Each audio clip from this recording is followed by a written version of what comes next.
Staying with the European elections now, we can muse a bit more on those results, particularly for the UK's two main parties. We're joined here in the studio by Sean Kemp, former special advisor to Nick Clegg, a happy man today, and Jo-Anne Nadler, Conservative commentator, less happy, I think that's probably fair to say, former Tory spin doctor, and by Sonia Sodha, chief leader writer at The Observer. Sonia, let's start with you, since you're not joining us here for the party. It's a pretty dreadful day, wasn't it? Yeah, absolutely. I think when you look at the results for both main parties, as predicted, they've done really badly. Labour in particular, I think, was very much hoping to come second in terms of vote share, but last night ended up getting overtaken quite substantially, actually, by the Lib Dems, which I'm sure Sean will have something to say about. And so really, I mean, the message, I think, lots of people are talking about these elections as a proxy referendum. I think that's quite dangerous, actually, because turnout was much lower than it was in the referendum, or it would be in a general election. It was about half that, just over half that in the referendum. And so I think what we can tell from these results is the country is still divided, Parliament is still gridlocked, and I think we essentially need a referendum to try and find a way out of this impasse. But I think it's a bit dangerous to start looking at the details of the figures and trying to conclude whether Leave won the election last night or whether Remain won the election last night. I think what we can tell is that both sides are cheesed off with the two main parties, and there was some very strong sentiment there amongst voters who would like to see another referendum or remain in the EU. Cheesed off, Sean. You see, that's the kind of political language we like, unlike the Liberal Democrats who go for something coarser these days. I don't think we're cheesed off with Brexit. We've got quite the same coverage. Isn't there a danger you may be that little bit too successful in these results, and you show the way to Labour? Well, I mean, I'm delighted to be a Lib Dem talking about dangers of being too successful. I think there's a chance. Is there a chance that Labour says, well, OK, we're going to become a full Remain party? Maybe, but if the big problem for Lib Dems is they've been so successful, they've moved the political debate into territory where they're more comfortable talking about it. That's a nice problem to have. Don't forget that since 2015, the big thing for the Lib Dems has been fighting against irrelevance. So it's just been, how do you actually get coverage? How do you get people talking about you? So even though, yes, there would then be strategic problems about how you differentiate yourself, they would far rather be in that situation where the one they were in, say, a year ago, where the question was, how do you get anyone to even notice what you're saying? Jo-Anne, is it looking like a binary? Is it increasingly looking like a binary choice between no deal at the end of October and, well, no deal and something less dramatic, not a second referendum, but revoking Article 50? Yes, I think it is. I mean, I think the choices are hardening to that extent. Although I think now what we're going to hear is more detail on what the expression no deal actually means.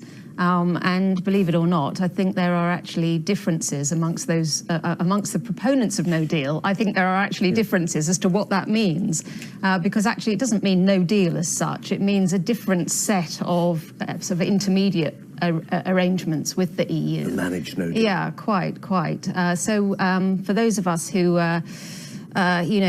feel like we're turning pale at the all the kind of endless kind of navel gazing into the details of these things, I think we are going to have to go further into those details. And of course, that's going to become even more of a significant element in the Conservative leadership race. And we'll come to that in just a second. Sonia, if you are Yvette Cooper in Pontefract this lunchtime and you're reflecting on the fact that the best part of 70% of your constituents voted Leave, and you may soon have to tell them that she wants them to vote for a party which now explicitly advocates remaining, that's a tough call. It's a tough call, but unfortunately Brexit is a tough question. And I think what we've seen in the results last night is that Labour's strategy of prevaricating and trying to be a soft Brexit party for its voters who voted Leave, but be a referendum party for its supporters and voters who want to remain, that strategy just isn't working anymore. Because I think if you're a Remainer, you look at Labour and see it as a sort of, kind of vaguely Leave party. And if you're a Leaver, you sort of look at what Nigel Farage is offering versus what Labour, the sort of vagueness of Labour's offer, and you might decide that Labour's not for you. So I think the difficulty is that Labour's sitting on the fence just isn't working anymore. It's also right that it comes clean with voters about what sort of party it is. Is it for a referendum, and is Is it going to campaign for Remain in the referendum, or is it for Brexit? It's still really hard to tell, actually, to decipher Jeremy Corbyn's statements this morning. So it's right that it's up front with voters. Now, the problem for Labour is that it's going to lose some voters whatever it does. And sure, if you're Yvette Cooper in Pontefract, that might be a difficult conversation to have with some of your voters. But it's got to be up front. It's got to pick a horse, as it were.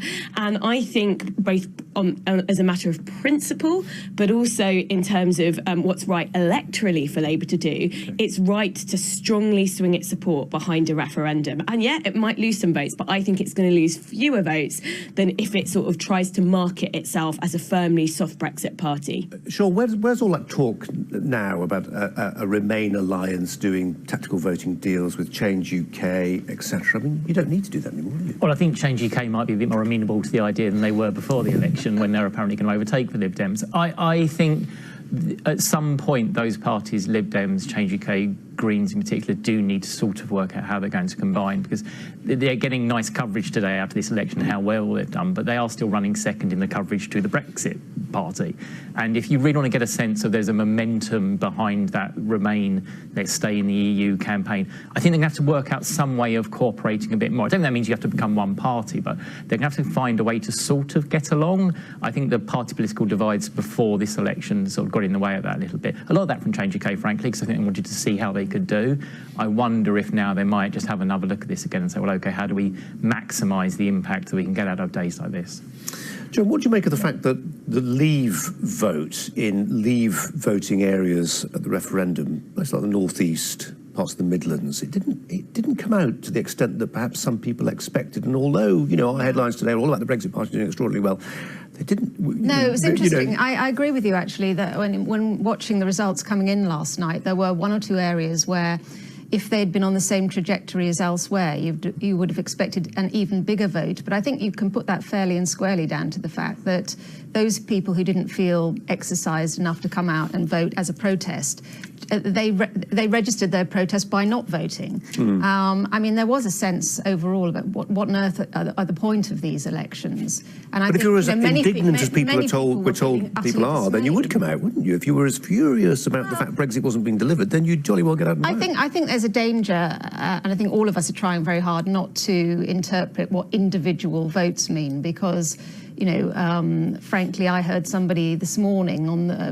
a phone-in show saying that, you know, he'd originally voted Remain, but yesterday he voted for the Brexit Party. So there are, you know, there are kind of curious decisions being made by individuals. But I think, you know, overall, the results were frustratingly close, frankly, to all the indications of public opinion that we've had since the referendum itself.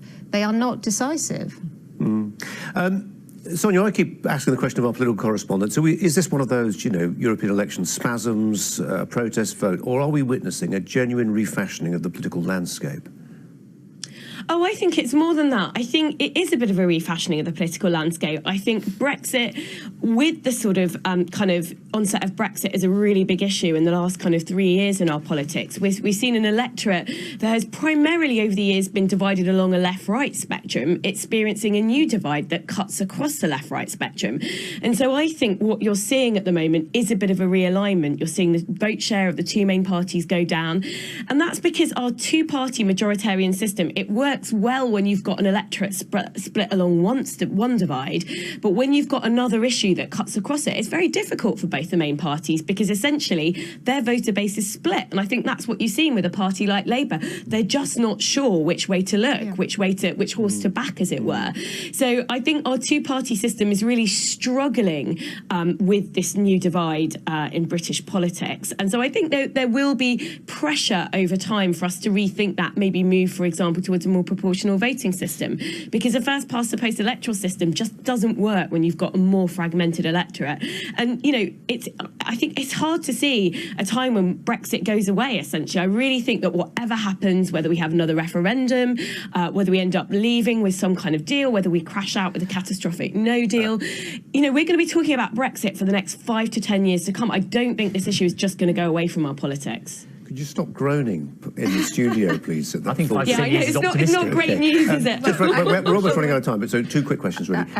Yep. Yeah, I was just going to say that I agree with a lot of what Sonia's said. I think, though, that these elections were presented as being a potential existential crisis for the Conservative Party. And I think what's emerged today is that the bigger existential crisis is actually for the Labour Party. The Labour Party's got a much bigger decision that it has to take on which side of that divide it wants to fall. It is going to lose supporters one way or the other. The Conservative Party, on the other hand, is broadly speaking a Eurosceptic with a small s party, and if it loses those a few people who are kind of profoundly pro-European, it's not going to have a major effect on their overall direction of travel. Sorry to cut in, but I really disagree with that. I think it's a pretty existential question for both parties. Okay. I think if you look at the results the Conservatives got last night, that's not a sort of a side issue. Yeah, it's not a side issue, but essentially, I think they were going to have to tack now towards the hard Brexit end of the spectrum. Sean, I did have a question for you, but we're running out of time, I'm afraid. Sean Kemp, Jo-Anne Nadler and Sonia Sodha, thanks all very much indeed. Thanks a lot.